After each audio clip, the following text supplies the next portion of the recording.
Chapter 253 Sakamoto Days telah rilis dengan judul Dewa Petir. Merujuk pada Gozu yang mengisi ulang daya listriknya sampai penuh dan langsung mengamuk melawan Shishiba. Sebelum saya lanjut, siapa tahu ada yang ingin berdonasi, silakan klik link Saweria yang ada di deskripsi ya. Tertulis pada panel awal, pertarungan sengit tak terhindarkan antara Shishiba dan Gozu. Kalau pada chapter lalu Shishiba mampu menghancurkan penghantar listrik yang dipakai di kuku Gozu, maka chapter ini diawali dari Shishiba yang tersenyum dan menyindir Gozu. Apa kau mau kupinjamkan power bank? Ada yang kapasitasnya besar nih. Gozu hanya mengernyit dan tersenyum menjawab kalau dia tidak membutuhkannya sambil memaki Shishiba bodoh. Lagian itu saja mana cukup untuk membunuh Shishiba. Apalagi matahari sudah mulai terbenam. Saatnya memanaskan mesin. Kita pun diperlihatkan Shishiba yang menyiapkan palu kambingnya, sementara Gozu masih memiliki pelindung kuku di tangan kirinya. Ketika mesin pengganti jantung Gozu menyala dan mengeluarkan listrik, Shishiba pun tampak waspada, di mana Gozu sudah dengan cepat menyerang Shishiba dari dekat menggunakan cakar listriknya. Meskipun Shishiba berusaha menahan menggunakan palu kambingnya, tetapi listrik tetap menyengatnya dan membuatnya kesakitan minasan. Lalu dengan cepat, Gozu kembali menyerang kepala Shishiba, namun sekalipun Shishiba menghindar, rambut panjangnya itu tetap menjadi penghantar listrik yang kembali menyakiti Shishiba minasan. Gozu lantas menyerang Shishiba tanpa henti, sehingga Shishiba mengomel dalam hati. Padahal serangannya sudah kutangkis dan kuhindari, tapi listriknya selalu menyengat belakangan. Menyebalkan. Gozu pun tersenyum senang karena listriknya mengalir tanpa henti. Itu justru bagus bagi dirinya. Tetapi Shishiba tahu satu hal, hajar saja dia dengan serangan bertubi-tubi. Dan kita pun diperlihatkan Shishiba yang menendang dengan keras tubuh berotot Gozu sampai menabrak dinding, bahkan sampai meretakkan dinding itu minasan. Tentu saja Gozu terkejut pada kekuatan Shishiba. Kemudian Shishiba melanjutkan memukul Gozu bertubi-tubi menggunakan palu kambingnya, di mana Gozu di sini mampu menahan serangan palu kambing yang mengenai lengan kirinya minasan. Dengan cepat, Gozu lantas memilih mundur dengan cara jungkir balik secara akrobatik, membuat Shishiba kesal melihatnya karena serangannya terhadap Gozu yang mengenainya itu juga berefek listrik pada Shishiba sendiri. Ketika Gozu telah berhenti bergerak pada jarak tertentu, Shishiba dibuat tercengang karena dia mampu mengeluarkan ledakan listrik yang sangat besar dari kedua kakinya minasan. Dan rupanya ledakan listrik itu dengan sengaja Gozu buat agar Gozu bisa membuat dirinya terlempar ke arah Shishiba dan menyerangnya dengan sangat cepat dari jarak dekat. Namun Shishiba mampu memblokir serangan Gozu itu sehingga dia tidak mendapatkan tambahan luka. Gozu yang sudah mendarat setelah terlempar ke belakang lantas takjub pada Shishiba. Dia tidak menyangka kalau gerakannya yang sudah diperkuat oleh listrik bisa diimbangi oleh orang yang bermodal fisik saja.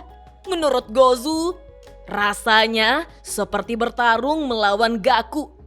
Ketika Gozu bersiap akan menyerang lagi, tiba-tiba dia terkejut karena ternyata dia sudah kehabisan daya minasan. Jantung buatannya itu sudah tidak lagi mengeluarkan listrik.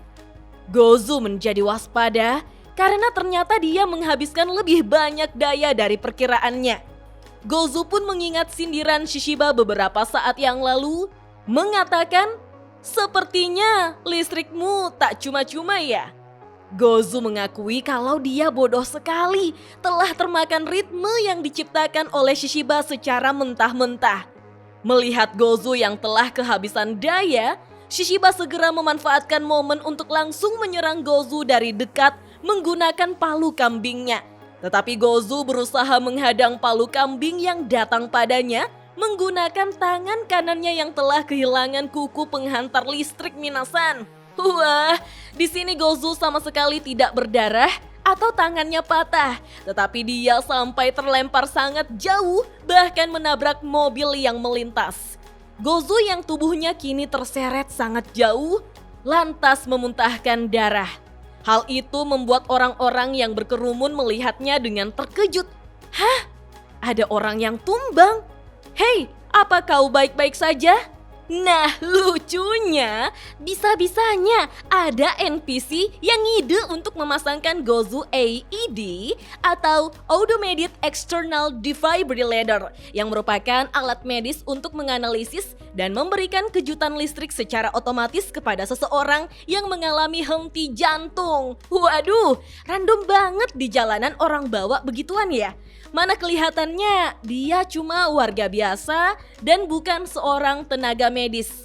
Memang bisa begitu? Atau maksa banget nih plot armornya Gozu?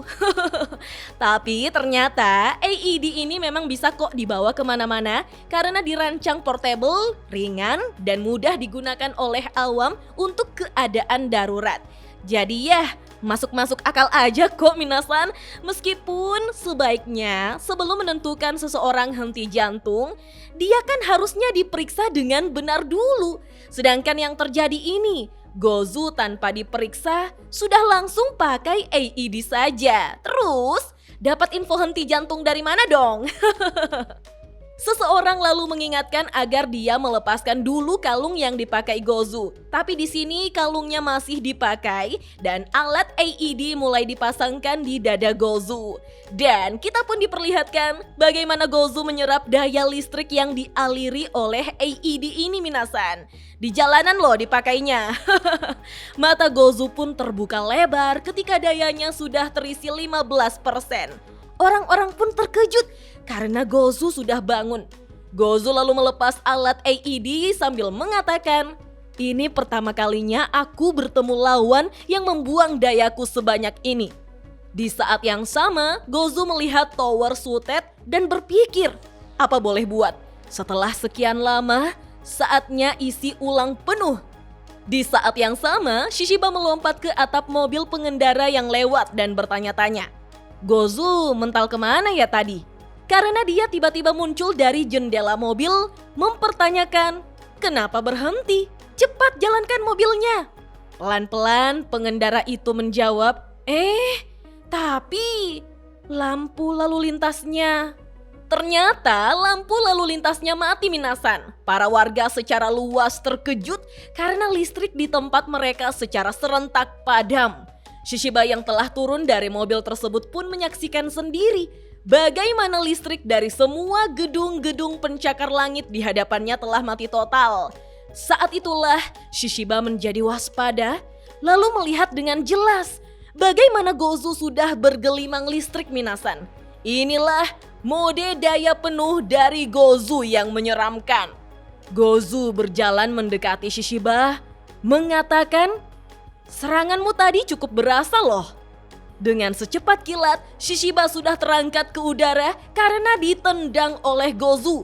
Tendangannya ini sudah diperkuat dengan listrik, sehingga Shishiba sampai terlempar jauh, menabrak pagar besi penghalang, merobohkan pohon besar, terpental-pental sampai masuk ke dalam air kolam. Shishiba yang basah merasa beruntung karena dia jatuh ke dalam kolam. Meskipun dia tidak tahu di mana dia berada. Dia tidak tahu karena mati lampu minasan, jadi semuanya gelap. Apalagi Shishiba ternyata rabun senja. Wah, baru tahu Shishiba punya kelemahan seperti ini. Namun, Shishiba langsung tahu keberadaan Gozu yang menyala terang dan ikut masuk ke dalam kolam. Shishiba lantas melompat menjauh untuk keluar dari air, sementara ikan-ikan yang ada di kolam itu langsung mati semua minasan. Ternyata ada kabel-kabel yang berada di dekat kolam sehingga terhubung langsung dengan listrik milik Gozu. Begitupun area istana Jepang yang berada di belakang Gozu sekarang dipenuhi oleh aliran listrik. Gozu tersenyum lebar berkata, "Maaf ya, aku menyilaukan." Membuat Shishiba berkomentar, "Lagamu ceria dan berkilau. Memangnya kau anak baru masuk sekolah?" Bisa saja nih Shishiba bercanda di saat seperti ini. Tertulis pada panel akhir, full charge. Dan chapter 253 Sakamoto Days pun berakhir sampai di sini minasan. Wah, bagaimana Shishiba bisa mencari celah untuk menang dari Gozu yang full daya itu? Tapi, apakah memang bisa menang? Kalau menurut minasan, bagaimana? Kita lanjut ngobrol yuk di kolom komentar. Dah.